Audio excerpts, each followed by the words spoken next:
Hello, hello mga mare. Ako nga pala si MJ. Gusto kong yumaman pero tamad ako. Char. So for today's video, ako ay maglilinis muna bago dumating ang aking client. So habang wala pa ang client, ako ay maglilinis muna.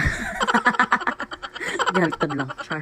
So ayun, pagdating na aking client, binabarang ko na kaagad siya. Di ko nag-shampoo kasi pinag-shampoo ko na siya dun sa bahay nila. So ayun, after 20 minutes, binalawan ko na yung buhok niya at binoblow dry ko na siya. So ayun, after ko siyang i-blow dry, binabarang ko na naman siya. So ayun nga, habang nakababad yung buhok niya, hinugasan ko naman yung mga bote ng bunso ko. Para hindi na tayo maghugas mamaya, para iwas pasma na din, di ba? At ito na nga, tapos na ako maghugas ng mga bote. Pinalawan ko na din ang aking client. Hindi ko na ipapakita kung paano ko siya binanlawan at pinatuyo ko na rin yung buhok niya dyan para ma-applyan ko na din ang kanyang hair botox. Ayan. So ayan, medyo matagal-tagal yung proseso kaya skip na natin. So ayan, pagkatapos ko siyang applyan, ibababad ko na naman siya ng 30 minutes. At habang nakababad ang ating client, liliguin ko naman ang aking bunso. O diba, habang nakabakanti ka kay client, gawin mo na din yung ibang mga trabaho na dapat gawin. Para naman, wala ka na rin gagawin pagkatapos mo magtrabaho. Para may iwasan mo na rin magbasa mamaya pagkatapos mo magplansya, diba? At para tuloy-tuloy din yung pahinga mo pagkatapos mo magtrabaho. Diba? At ayan, tapos ko na nga paliguan ang aking bunso. Yung panganay ko naman wala nang problema kasi malaki na siya. Alam niya na magpaligo mag-isa. At ayan, tapos ko na kasi kasuhin ng aking mga anak. Napakain ko na din sila, balik trabaho na naman. So ayan, pinaplansya ko na siya dyan. Hindi ko na pinakita kung paano pinatuyo yung buhok niya kasi sobrang tagal, grabe. At ayan guys, patapos na rin kami sa part na yan. Grabe, almost 5 hours kami bago ang matapos. Yung talaga ako sa last part, nahirapan magpatuyo. Kasi nga, hindi na siya babanlawan. So, ang hirap niyang patuyuin talaga. Ramdam ko na yung pagkainip ng aking client. Gusto na talaga umuwi.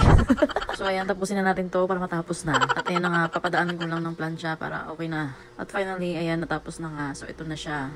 O, diba? At dahil natuwa siya sa resulta, bigyan niya ako ng tip na 200 pesos. At ito naman ang resulta ng aking bahay. Akala ko wala na akong tatrabahuin. Ang galing magkalat ng maliit. At syempre, meron ng aking panganay na naasahan ko na din sa bahay. Thank you, ate ko. O, diba? Nawala agad yung pagod ko. Ang kulit ng maliit, oh. So, ayan, hanggang dito na lang. Thank you for watching, guys. Ang hirap na mag-voice over, no?